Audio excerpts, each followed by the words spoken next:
knowledge that we gather at Santa Rosa Junior College on the territorial traditional land of the Pomo people in Santa Rosa and the Coast Miwok people in Petaluma, past and present, and honor with gratitude the land itself and the people who have stewarded it throughout the generations.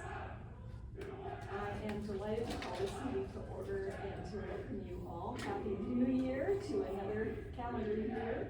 I think that's the police people out there. I think we're safe. I don't think there's anything. But I'd like to welcome a few people to the room.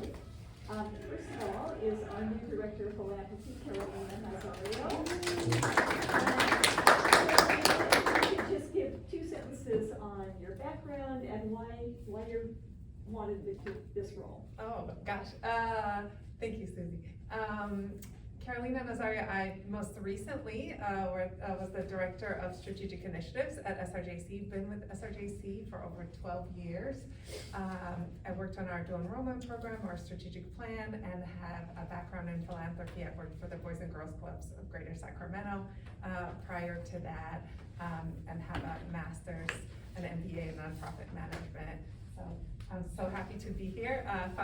I've been eyeing the foundation for quite some time, so I'm happy, to join you all officially on February 2nd.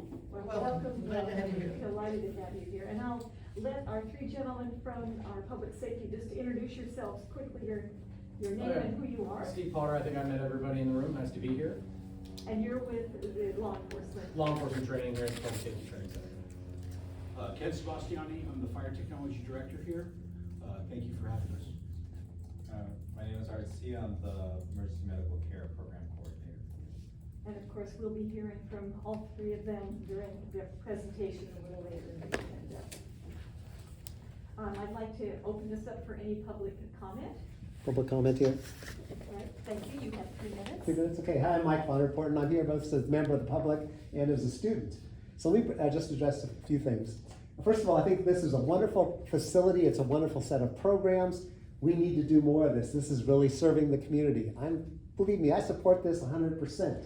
So when I have a few criticisms, let's try to put those in perspective and try to improve on our programs, not just recognize that there's some issues. So just one note, coming back to the last meeting, we had presentations on career education. One of the questions was, we have all these great career education programs.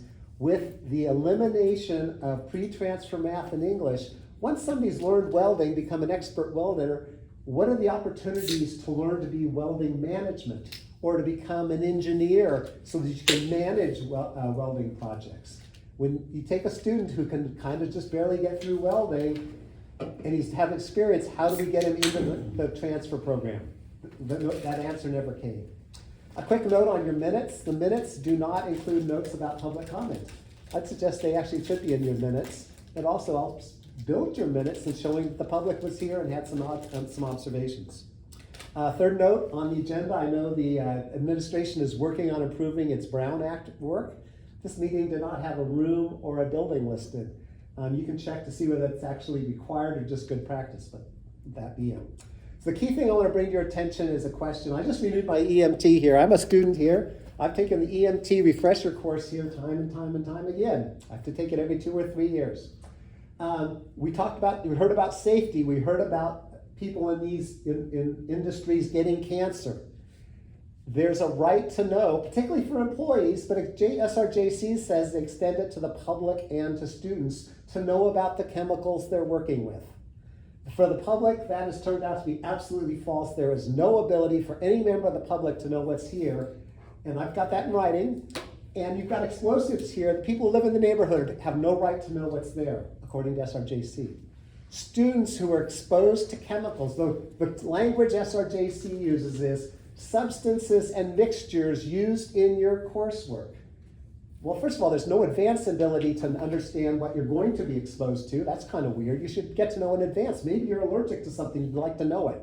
But that doesn't exist. SRJC says you can learn about it after you've figured out in your classroom what you've already been exposed to. And then you have to turn in a list to Dr. Garcia's office.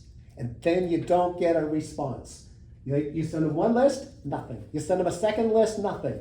Class ends, And you basically file a complaint and you get 2 pieces of information on a list of perhaps 10 or 15 items. The public and the students should have a right to know. It's basic humanity, it's basic safety. Why is it that their students here are all being exposed to chemicals and they have no Thank you, that's right? your 3 minutes. Okay, Dr. Garcia, we'd love to hear the president's update. Great, thank you. Well, first of all, I'm so grateful that as a board, you decided to move the meeting to one of our other sites. I think it's important for you all to be connected to the various parts of the district. And the Public Safety Training Center is definitely a pride and joy of the district, of this county. You're gonna hear from our colleagues, so I'm gonna be very careful not to steal their thunder, because I think I've done that a couple of times to Steve Potter at the graduations that he's had. But let's see, so we've started the new spring semester. It's been really great to visit the different sites and just see the engagement, the vibrancy, students coming back.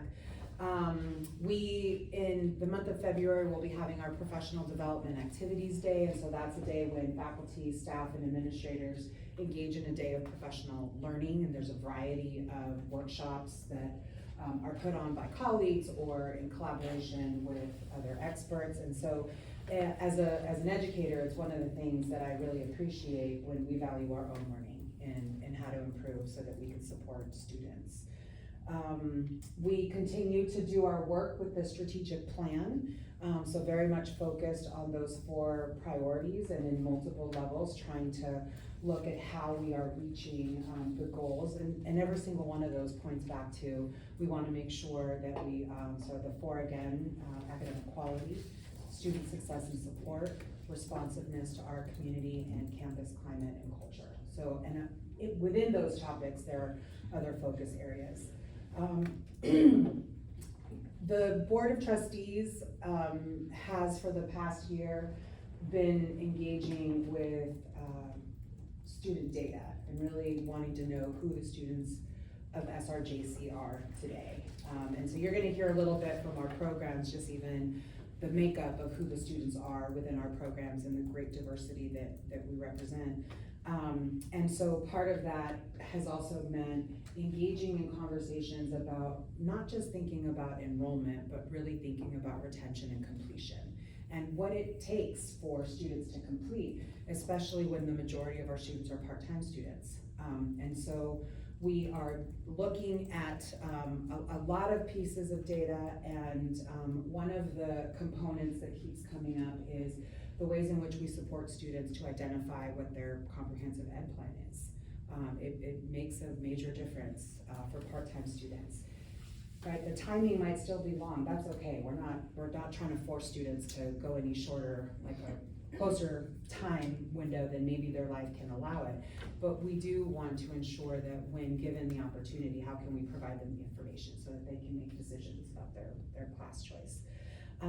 And then just lastly, as we go into this spring semester, I was sharing over here that it becomes such a busy semester, as you all very well know. There's between events and activities, opportunities for engagement. I just invite you in whatever way possible for you to get involved, to attend a student performance or an athletic event or a lecture. We have the Towser lecture coming up this year, and it's a music faculty member who will be providing that address this year. And so it's just a lot of opportunity for engagement. And so if there's ever a time that we could be of assistance to help you know what's going on, please let us know. I know that Sarah does a good job of sending kind of the information and updates about things, but if there are things that you want to hear more about, please let us know. I think it would be great to actually, I feel like I can go about the task with it. If there's some way, I don't know how to do it, but if we could get those kind of things that, community members could attend, just because, like maybe go read it in the paper or something, but me, I'm kind of lazy. So if Sarah's office. I would not describe you as lazy at all, Shirley, Well, but, for the record. Could send out, if there's things like a particular lecture or something that is open to the public. I mean, we all know when Hello Dolly is gonna be there because we get notices. But I'm thinking more about lectures or something to that effect. So Great. anyway, just a thought. I'm sure they're already on it. I can see them writing. Tomorrow little badges to show that we're part of the foundation. And then just lastly, right now it's some hard times for our community, for our neighbors, for students.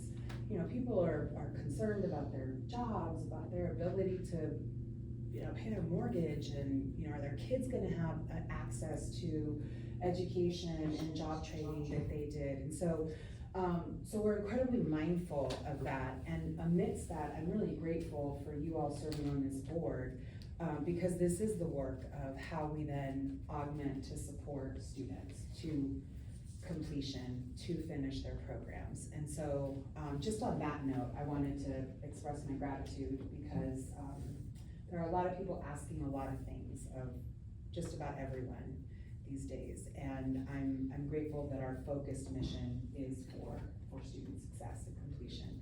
And with that, I will stop, because really you want to hear from these fine colleagues and all of the amazing work that they've been doing. But I'm happy, I don't know, Susie, if you want me to take any questions, or Yeah, if I missed does anything. anyone have any questions or comments for Dr. Garcia?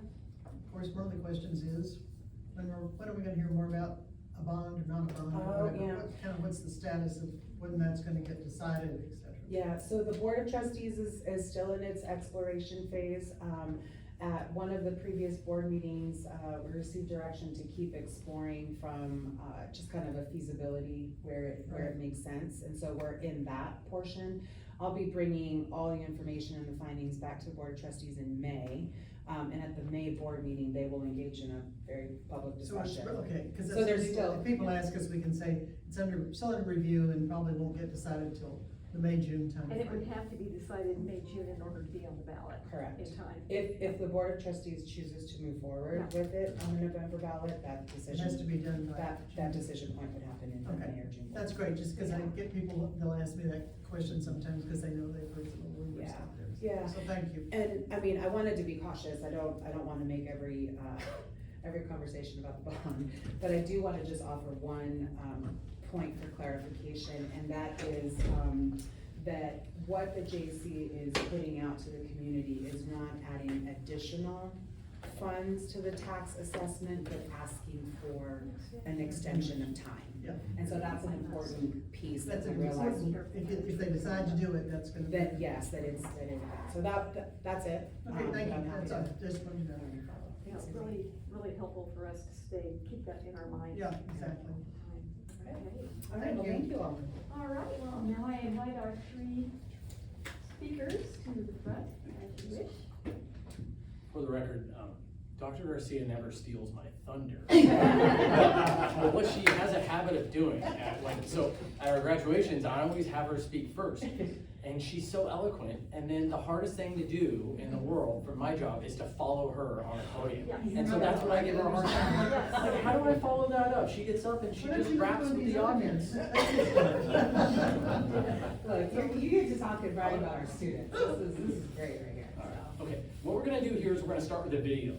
This is a video that we developed a couple years back with the help of our PR department. And I think you were a big part of this, right? I think this was your baby. So this is only about a 2-minute video, but it gives you a general overview of the Public Safety Training Center, the services we provide, and the students that we serve. I think it's good. I'm just afraid that's gonna fall on your head. Yeah.